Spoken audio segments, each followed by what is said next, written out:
Bonjour et bienvenue sur TechClash pour cette nouvelle vidéo. Aujourd'hui, on va parler de la GoPro Hero 13 Ultra Wide, la nouvelle reine des caméras d'action. Pour décortiquer tout ça, je suis avec notre expert. Salut, alors rentrons direct dans le vif du sujet. La grande question que tout le monde se pose, cette Hero 13, est-ce une vraie révolution ou un bon coup de marketing? GoPro met vraiment le paquet sur son nouvel objectif, mais est-ce que ça suffit face à des concurrents comme DJI ou Insta360 qui sont de plus en plus agressifs?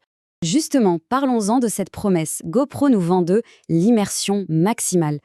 Eh bien, ça se résume à un chiffre, 177 degrés. C'est l'angle de vue que la caméra peut capturer et surtout sans aucun accessoire. C'est tout simplement le champ de vision le plus large jamais proposé sur une GoPro sortie d'usine. Ah oui, c'est énorme. On ne parle pas d'un petit ajustement là. Exactement. C'est 36% plus large et même 48% plus haut que la Hero 12. C'est un vrai bond en avant. L'idée, ce n'est plus juste de filmer l'action devant soi, c'est de capturer tout l'environnement pour vraiment plonger au cœur de la scène. Et ça, c'est l'argument massu. Plus besoin d'acheter un objectif en plus, tout est déjà dans la caméra. Pour les vlogueurs, les sportifs ou juste pour les vacances, c'est une solution super simple et efficace. On sent que la simplicité, c'est vraiment la clé pour GoPro sur ce coup. D'accord, l'objectif est impressionnant, c'est clair. Mais est-ce que le reste de la caméra suit? Qu'est-ce qu'on a sous le capot? Alors, pour être tout à fait transparent, le cœur de la machine est très solide, mais il est quasiment identique à celui de la génération précédente. On retrouve la vidéo 5.3K, l'excellente stabilisation Hyper Smooth, qui est toujours une référence, et la batterie Enduro. C'est du très bon, mais rien de vraiment nouveau de ce côté-là. Et c'est là que les choses se compliquent un peu, j'imagine, parce qu'en face, la concurrence, elle, ne dort pas. Voyons un peu ce que font les autres. Prenons DJI par exemple. L'Eurosmo Action 6 est non seulement moins cher, mais en plus, elle filme en 8K. Donc, si on parle de qualité d'image pure et d'autonomie, DJI a l'avantage. Le compromis, c'est que GoPro reste le maître absolu de la stabilisation et de cet effet immersif. Donc, si je résume bien, on est vraiment face à deux philosophies différentes.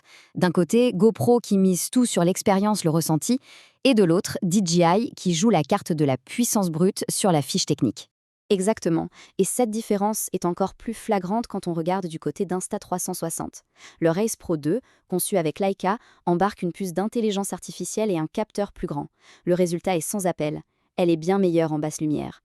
GoPro, c'est la caméra fun, simple d'accès, alors qu'Insta360 vise une qualité d'image presque professionnelle. C'est très clair. Alors pour aider tout le monde à y voir plus clair, est-ce qu'on peut faire un petit bilan des forces et des faiblesses de cette GoPro Hero 13? Bien sûr, du côté des points forts, l'immersion est juste incroyable. La stabilisation reste la meilleure du marché et elle est vraiment très simple à utiliser. Côté faiblesse, on regrette vraiment l'absence de la 8K, ses performances en basse lumière qui sont en retrait face aux concurrents, et son prix qui reste élevé pour une évolution qui se concentre sur un seul gros atout. On arrive donc au moment du verdict, la question que tout le monde se pose, pour qui est faite cette caméra? La réponse est non, clairement pas pour tout le monde. Il faut bien comprendre qu'il n'a pas de meilleure caméra dans l'absolu. Tout dépend vraiment de ce que l'on veut en faire et de ses priorités. En gros, il y a deux profils. Le premier, si on cherche une caméra super simple, ultra immersive et redoutable d'efficacité pour des souvenirs de vacances ou des exploits sportifs, alors il faut foncer. Par contre, si on est un créateur qui a besoin de la meilleure qualité d'image possible, qui filme souvent la nuit ou qui a besoin de la 8K, alors il vaut mieux regarder ailleurs. C'est un pari audacieux quand même.